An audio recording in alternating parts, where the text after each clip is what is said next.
Before we get into the video, I want to let you guys know about my Discord server. It is linked in the description below. If you love college basketball, if you love talking shop about college basketball, conference tournaments, NCAA tournament, off-season stuff in there, make sure you join the Discord server. There's over 200 members in there right now. I'll pop in a couple of times and talk some shop and just talk with people. Make sure you click that link in the description to join the Discord server. And now let's get into the video. Sup guys, it's Alex here, and we have made it into the thick of March. We are about, 10 days or so, maybe less than 10 days at this point, until Selection Sunday. I'm getting hyped. I'm sure you guys are getting hyped too. It is the thick of conference tournament season. Saturday and I think Sunday's games are going to be the last games of the regular season too, so we have almost concluded that. Most of the conferences have kind of wrapped up their tournament seeding, and I guess I'll kind of get finalized on Saturday, and we'll, of course, make our conference tournament prediction videos probably Sunday into Monday, something like that. But before we kind of get into this bracketology, I want to give a shout out to Skylar Lindhorst. They joined Noti Gang. They've been a subscriber for a long, long time. I remember seeing that name pop up in the comment section a lot. And I believe that Skylar's actually DM'd me on Instagram before for a couple of bracketology things. So thank you for joining Noti Gang. If you want to shout out in the next video, be sure to hit that subscribe button, hit that like button, and comment. Turn those post notifications on and comment down below Noti Gang for a chance at a shout out in the next video. But now taking a look here at the bracketology, we've switched it up for this one. Of course, usually we go with Joe Lenardi's bracketology, but I decided to switch it up to go with Jerry Palm here. This is probably, I think, either the second or third time, I want to say the third time, that we've done a Jerry Palm bracketology here. And this one will be for March 8th. As you can see, it's been updated on March 7th. And man, we got some good kind of pairings in here. We've got some good differences from kind of what Joe Lenardi's usual bracketing principles have been. Like taking a look here in the Midwest Regional, you got Utah State there as a 5 seed. In the previous bracketologies and kind of Joe Lenardi's, they've usually lined up as like a 7-ish seed, 7, 8, somewhere around there. Pretty interesting to kind of see them as a 5 here. But then some other kind of notable ones, South Florida. Their metrics are finally catching up to kind of the win streak they're on. I want to say they're on like an 18-game win streak, something like that. Or maybe it's like 15 games, something like that. Either way, they have a ton of momentum right now. They're, I guess, wins haven't been the greatest. They had some bad losses too. That's why they're projected as a 12 seed, even though they're like 12-5 and at the top in the American. Actually, I can't remember if it's American or Conference USA. I don't know off the top of my head. But taking a look here kind of at the rest of the bracket, Mississippi State's had a rough go of it over the last couple of weeks. In the East Regional, you have UConn, who got that huge win over Marquette a couple of days ago. South Carolina, of course, losing at home to Tennessee, losing the chance to get an SEC number 1 seed. Of course, Tennessee locking it up there, being the number 1 seed over there in the West Regional, as you can see there. But some other things to kind of keep in mind, you got Washington State up to a 6 seed. Hell of a season for them. They've been absolutely killing it this season. Princeton as an 11 seed. If you guys remember, last year they had a huge first-round upset. They were a 15 seed last year and actually upset 2 seed Arizona. So keep your eye out for Princeton. I want to say they only have like 4 or 5 losses, something like that this season. A lot of people should be paying attention there. They could make some noise in the tournament if they're paired up with some good, or with a kind of unsuspecting team there. Maybe a Wisconsin in the 6th round, you never know.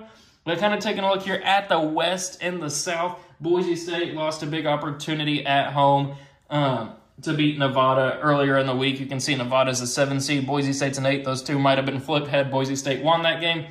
But either way, you got San Diego State still remaining a 4 seed, even after the loss to UNLV a couple of nights ago. I'd probably put San Diego State more as a 5 seed, maybe a 6 seed, something along those lines. BYU lost out on a great opportunity to beat Iowa State last night.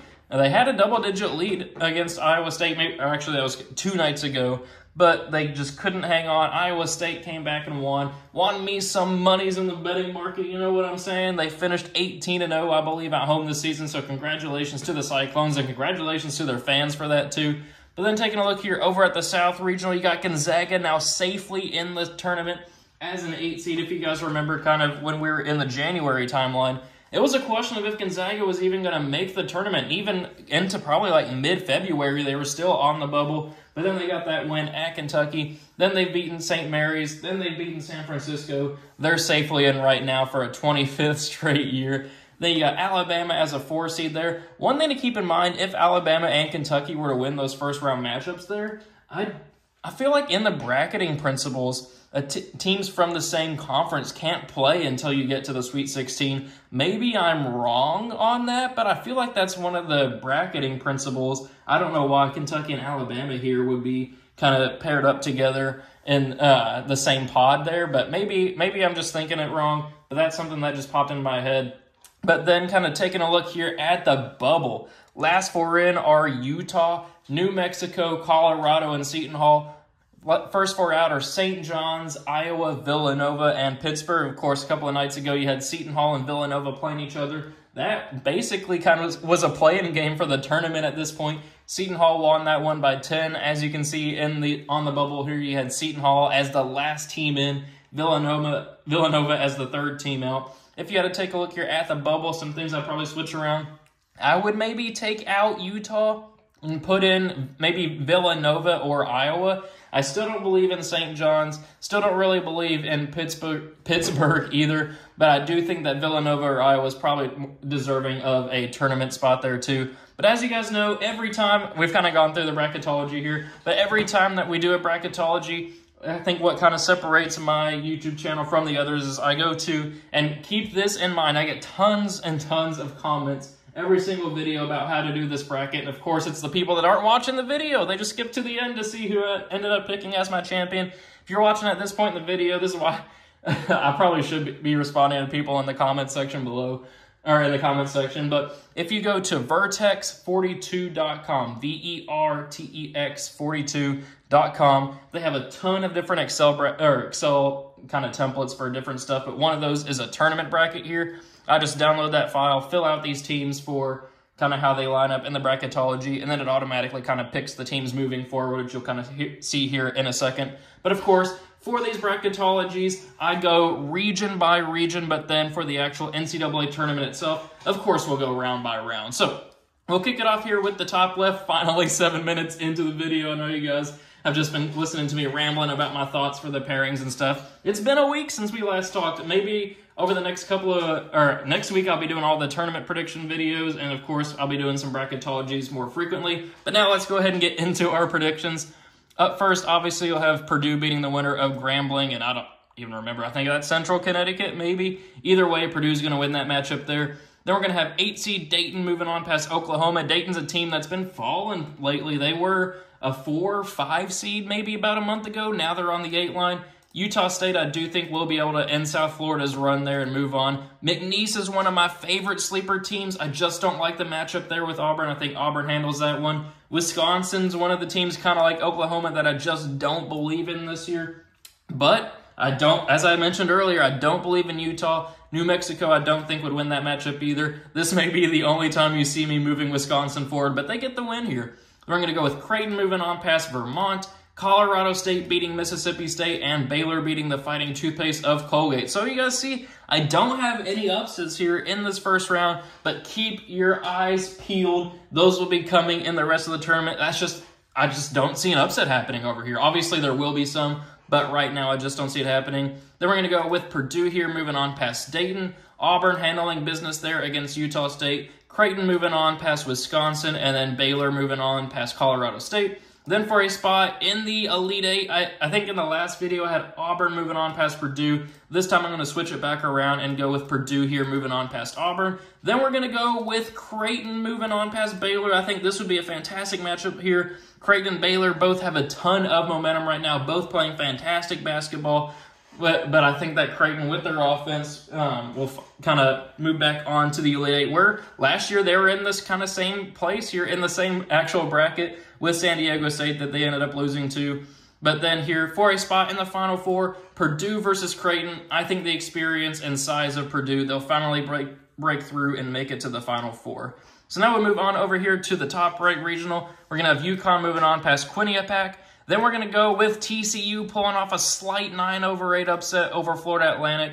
South Carolina here moving on past Samford. Illinois moving on past UC Irvine. UC Irvine's another team like McNeese that I can see pulling off a first-round upset. But I've reviewed Illinois a little bit after I've been getting some comments. They have a fantastic offense. I think that they'll move on there. But then we're going to go with an upset pick here. I mentioned earlier, Princeton's a team that you got to keep an eye out for. They can make some noise in the tournament. I got them pulling off the 11-6 over Washington State. Then we're going to go with Kansas here, moving on past Oakland. Florida beating Nebraska. I think that would be a fun 7 versus 10 matchup there. And then North Carolina beating High Point. I'd love to see High Point pull off an upset there, but I don't think that would happen.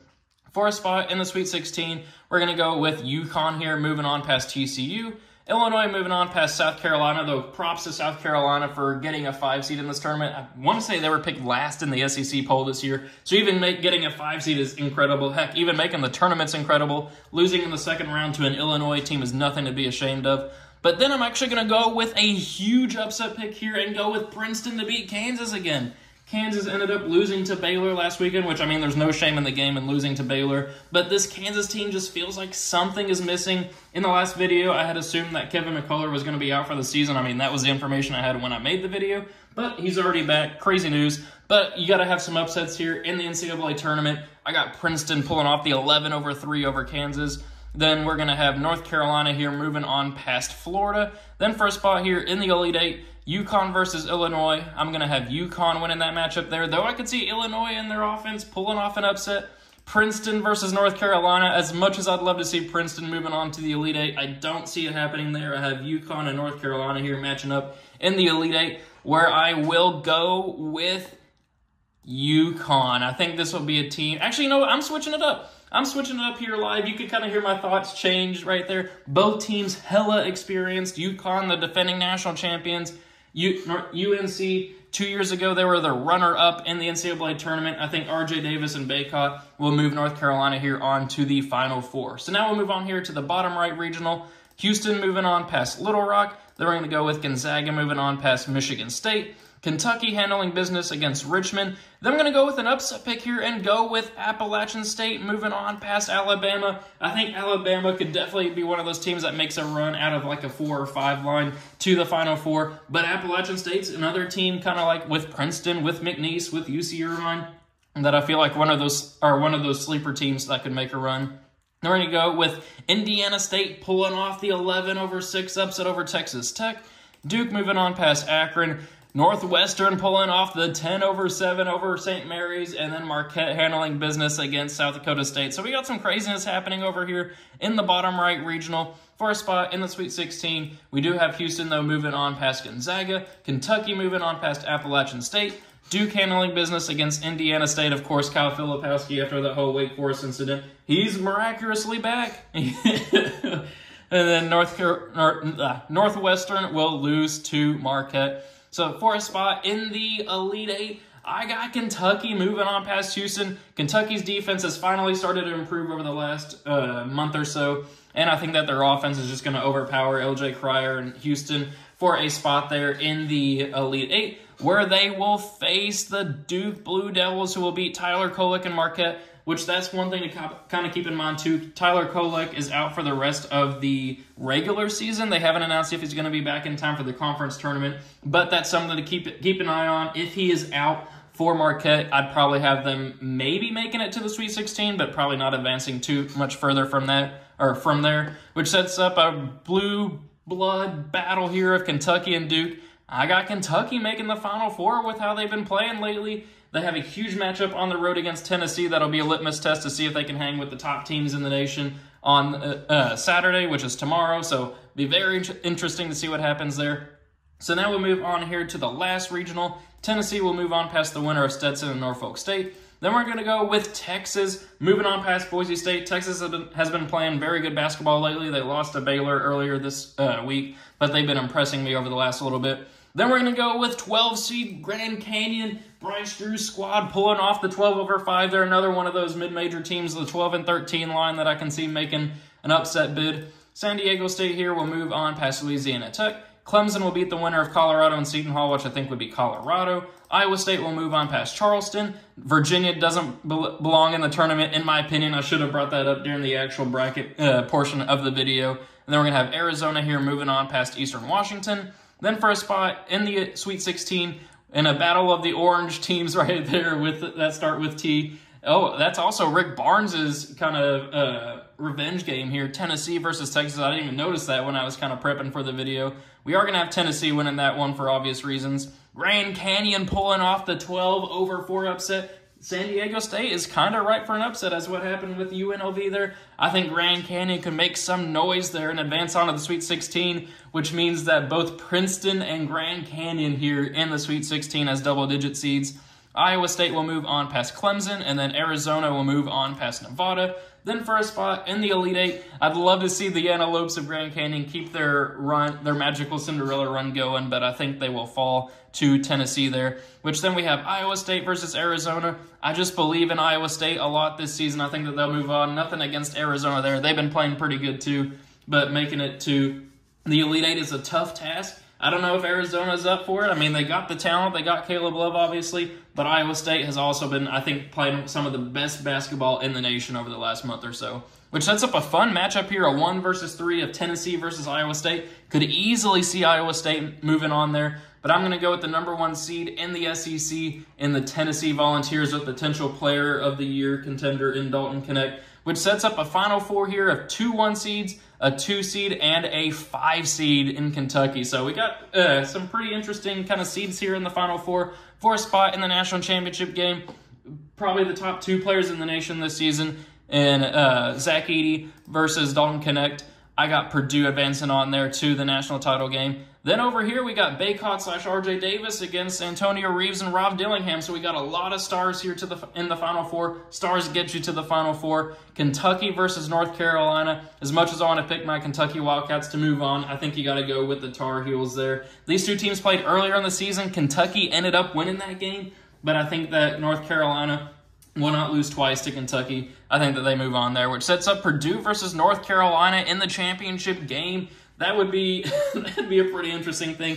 I feel like that probably won't actually happen in the actual NCAA tournament, but that's just kind of way that this bracketology ended up shaping out for me. Purdue versus North Carolina. I got Purdue winning it there. Finally getting over the hump. In Zach Edey's last year, he's already declared for the NBA draft. Finally getting Matt Painter his championship. Finally getting over their struggles in the NCAA tournament as of late. I got Purdue winning it all. I know it's kind of boring as the #1 overall seed, but they're the #1 overall seed for a reason. So there we have it. Those are my predictions for the NCAA tournament based off of this bracketology. As always, let me know what you guys think of these predictions in the comments section below. Always love to read through those and kind of see what the people are thinking. Don't forget to join Noti Gang. Comment that below for a chance at the shout out in the next video. Don't forget to join that Discord server as well. We're up over 230 members in the Discord. It's popping. Make sure you join in there and talk some shop about college basketball. And make sure to like the video, hit that subscribe button for more content, and I will see you guys later.